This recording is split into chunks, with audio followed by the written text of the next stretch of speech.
du Christ selon saint Jean.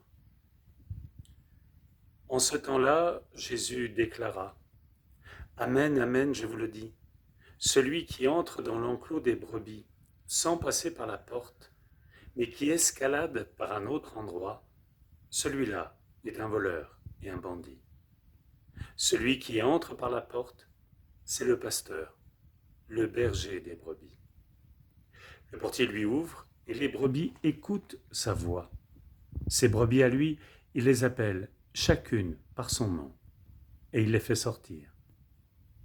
Quand il a poussé dehors toutes les siennes, il marche à leur tête et les brebis le suivent, car elles connaissent sa voix. Jamais elles ne suivront un étranger, mais elles s'enfuiront loin de lui, car elles ne connaissent pas la voix des étrangers. Jésus employa cette image pour s'adresser aux pharisiens, mais eux ne comprirent pas de quoi il parlait. C'est pourquoi Jésus reprit la parole. Amen, amen, je vous le dis. Moi, je suis la porte des brebis. Tous ceux qui sont venus avant moi sont des voleurs et des bandits, mais les brebis ne les ont pas écoutés. Moi, je suis la porte. Si quelqu'un entre en passant par moi, il sera sauvé. Il pourra entrer, il pourra sortir et trouver un pâturage. Le voleur ne vient que pour voler, égorger, faire périr. Moi, je suis venu pour que les brebis aient la vie en abondance.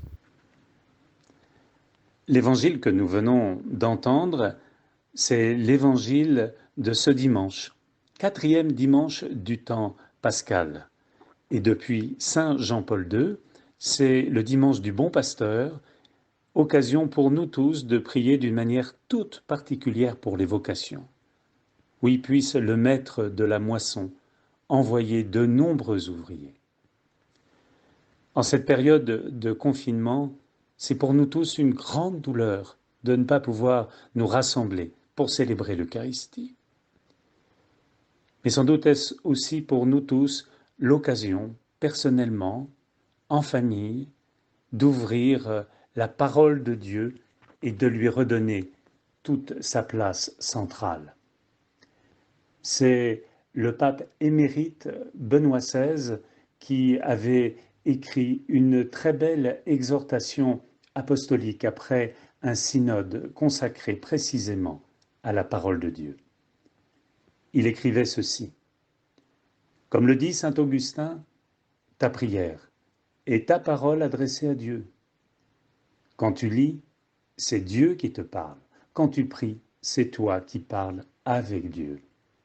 Origène, l'un des maîtres de cette lecture de la Bible, soutient que l'intelligence des Écritures demande plus encore que l'étude, l'intimité avec le Christ et la prière. Oui, que ce temps de confinement nous permette, en donnant davantage de temps à la lecture, à la méditation de la parole du Seigneur, d'entrer dans cette intimité que nous offre la Lectio Divina.